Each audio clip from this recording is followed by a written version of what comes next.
Mga kababayan, ngayong araw po ng Martes, August 12 na po, 2025, patuloy pa rin po nating minomonitor ang pagkilos. Ito nga pong si Bagyong Goryo habang nasa loob po ng ating Philippine Area of Responsibility. Pero kung bago lang ho kayo, huwag nyo muna ho kakalimutan na mag-like and subscribe at pahit po na notification bell para sa next update po natin ay mabilis ko po kayong ma-notify. So mga kaibigan, kung titignan ho ninyo, no, patuloy nating minomonitor etong galaw at pagkilos nito nga pong si Bagyong Goryo. Sa ngayon ay lumakas po siya sa 110 kilometers per hour at may bugso na umaabot sa 130 kilometers per hour. Pa west, northwest naman po ang kilos sa bilis po na 25 kilometers per hour. No? Madaling araw ng Tuesday yan. Pagdating naman po ng hapon, ngayong araw din ng Tuesday mga kaibigan, ay mas lumakas siya muli sa 130 kilometers per hour. At kung titignan nyo, pagdating naman ng Wednesday ho ng madaling araw, maintain pa rin siya sa 130 kilometers per hour. Kung nakikita nyo po yung area of probability niya, yung parang apa na yan, no? Yan yung pinaka-direction po ngayon. Nito nga pong si Bagyong Goryo. Dadaan po siya sa bansang Taiwan at merong lakas na 120 kilometers per hour mga kaibigan. Bali Wednesday po yan, alas 2 ho ng hapon. So paalalahanan natin yung mga kababayan po natin na nakatira po, no? Doon nga po sa bansang Taiwan. At inaasahan naman mga kaibigan ko, pagdating naman po ng Thursday, no, alas 2 po ng hapon, 65 kilometers per hour yung lakas ng kanyang hangin. Ito ay nakalabas na po ng PAR or Philippine Area of Responsibility. Kung makikita nyo naman mga kaibigan, actually wala naman po talagang direktang epekto ito nga pong si Bagyong Goryo sa ilang bahagi ng ating bansa. Pag sinabi po natin direktang epekto, yung mismong maglandfall sa ating Philippine landmass, hindi po siya actually naglandfall mga kaibigan, pero hindi pa rin po natin inaalis yung mga posibilidad na pwede po itong magbago ng pagkilos. Alam nyo, talagang dapat natin ipagpasalamat dahil yung high pressure po sa taas, hinahatak po, no? Nakikita nyo naman yung sirkulasyon ng hangin na yan. High pressure ho yan, hinahatak pataas po, no? Itong area of probability o yung dinadaanan nga po ni Bagyong Goryo. Kaya nalilimitahan yung pag-epekto niya o yung lakas niya na bumaba dito sa ating Philippine landmass, no? So, ang epekto naman, ito nga pong si Bagyong Goryo ay palakasin ang hangin po or hangin habagat southwest monsoon sa kanlurang bahagi po ng ating bansa. Ngayong araw din mga kaibigan ng Martes, meron din po tayong binabantayan na update, no, patungkol nga po sa posibilidad na epekto ng habagat sa malaking bahagi ng ating bansa. So, inaasahan po mga kaibigan sa kanlurang bahagi ng ating bansa, kasama po dyan ng Mimaropa, Palawan, Zambales, no? Dito ho banda yan mga kaibigan, kasama dyan ng Cavite, Metro Manila. Asahan po natin ang posibilidad ng mga isolated rain showers or thunderstorm, lalo na ho sa gabi, no? At ito ay dahil sa banta pa rin ng southwest monsoon or hanging habagat. Yung mga posibilidad na pagbabaha, no, sa mababang lugar at landslide po sa mga landslide prone area, may posibilidad po yan. So ngayon naman, dahil nga po dinadaanan nito nga po si Bagyong Goryo, no, etong extreme northern Luzon, possible din na maapektuhan sa extreme northern Luzon ang area po ng Batanes, kasama ang Cagayan Valley, kasama po dyan ang Isabela, Nueva Vizcaya, Quirino, at ilang bahagi po ng Ilocos Region mga kaibigan, kasama ang Ilocos Norte, Ilocos Sur, La Union, at Pangasinan. Kung makikita nyo naman sa ating pinaka-tinatawag na forecast track, no, intensity and forecast track ay pahina naman na ng pahina ito si Bagyong Goryo. At ipagpasalamat natin sa Diyos dahil hindi ito direktang tumama sa ating Philippine landmass. Ngayon, meron din tayong tinatawag dito na tropical cyclone threat potential, which is kung makikita nyo mga kaibigan, meron tayong sama din ng panahon na monitor after po ito nga pong si Bagyong Goryo, no? Sa week 1 natin mga kaibigan, kung makikita ho ninyo simula August 11 hanggang August 17, 2025, no? Meron dalawang sama ng panahon LPA na nasa loob ng PAR, pero low chance po na maging isang ganap na bagyo. Pero syempre hindi pa rin natin niro-rule out yung mga possibilities na pwedeng mangyari. May pagkakataon kasi na kahit LPA dumadaan agad sa pagiging high chance para maging isang ganap na bagyo. Sa week 2 naman natin, meron tayo diyan na sisimula sa August 18 hanggang August 24. Ganun din, may na-monitor din tayo na LPO sa mga panahon, pero parehas po na low chance na maging isang ganap po na bagyo. So ngayon, kung titignan nyo, hindi ba dapat natin pangambahan o dapat ba tayong mangamba dito nga po kay Bagyong Goryo kahit nasa loob ng ating Philippine Area of Responsibility? So maging kampante tayo mga kaibigan. Ngayong araw po ng Martes ay hindi ito magbibigay ng matinding pinsala sa anumang bahagi ng ating bansa. Tulad kahapon mga kaibigan, nakaranas po ng biglaang bugso ng pag-uulan ang malaking bahagi po ng Metro Manila, no? Dahil po yun sa mga localized thunderstorm. And usually, yung mga pag-uulan po na ganon ay tumatagal po ng mga 1 hanggang 2 oras na yung pinakamatagal. Dahil po yun sa mga localized thunderstorm at southwest monsoon.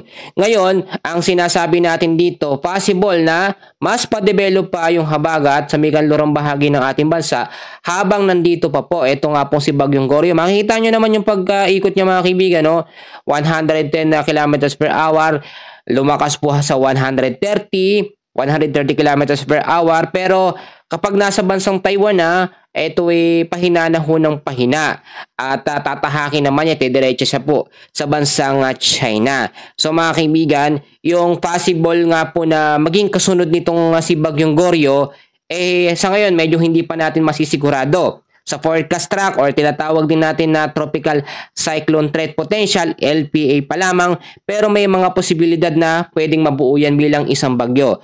Ngayon, dahil nga po sa pagtatala rin ng pag-asa, no, ngayong August mga kaibigan, ay 2 hanggang 3 bagyo ang possible na pumasok po sa ating Philippine Area of Responsibility. So si Bagyong Goryo, pampito ngayong 2025 at pangalawa naman ngayong buwan ho ng Agosto.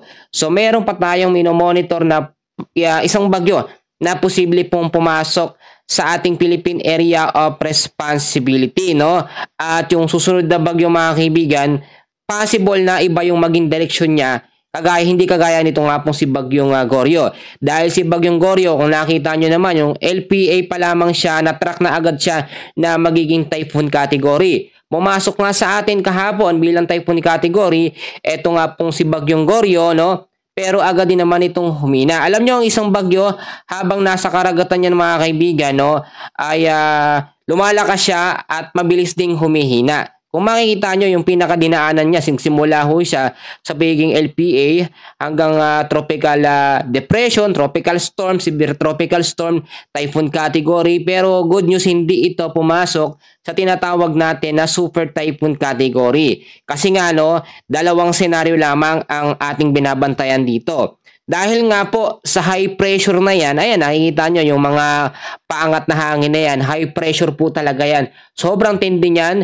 hinahatak niya po pataas. Ito nga pong si Bagyong Goryo, no? Ang ibig sabihin yung area of probability o yung dadaanan niya. Pero kung wala po tayong high pressure na minomonitor dyan mga kaibigan, no?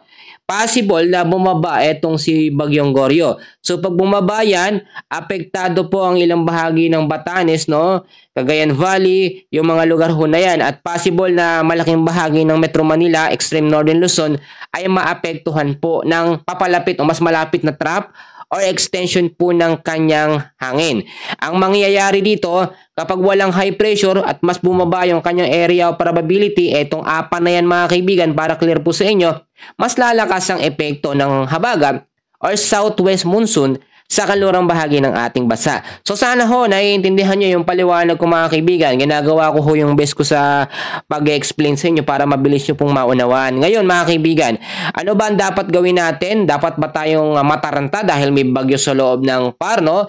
Yung ibang kababayan natin, naghahanap ng ulan, ang sinasabi, no? Naasan daw ang ulan dahil pumasok na daw ang bagyo sa loob ng Philippine Area of Responsibility. Kaibigan, no? Kung sino ka man, hindi naman ito naglandfall o tumama sa kalupaan land natin or Philippine landmass. Nasa karagatan to ng ating Philippine Area of Responsibility. So wala itong actually direktang epekto. Do pinapalakas niya ang habagat pero hindi naman ganoon katindi ang nagiging epekto. Kapag may banta pa rin ng bagyo, mga kaibigan, panatilihin po pa rin po natin na updated kayo lagi, no? Sa aking mga binabalita sa lagay ng panahon.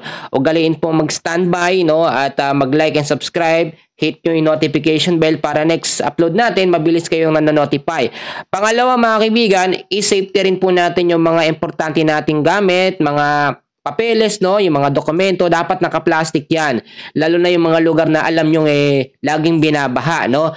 At yung mga electric appliances, inuulit ko din, i-safety natin yan, no. Kapag mayroong pagbabaha, kasi pag nabasa ng kuryente yan, mas matinding pinsala ho ang pwede pong mangyayari.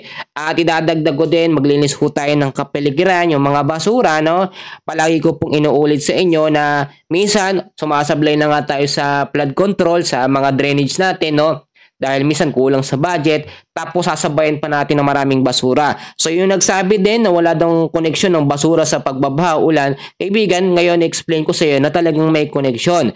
Ngayon, wag din kayong magsabi, yung iba dyan nagsasabi, nagsasermon daw tayo.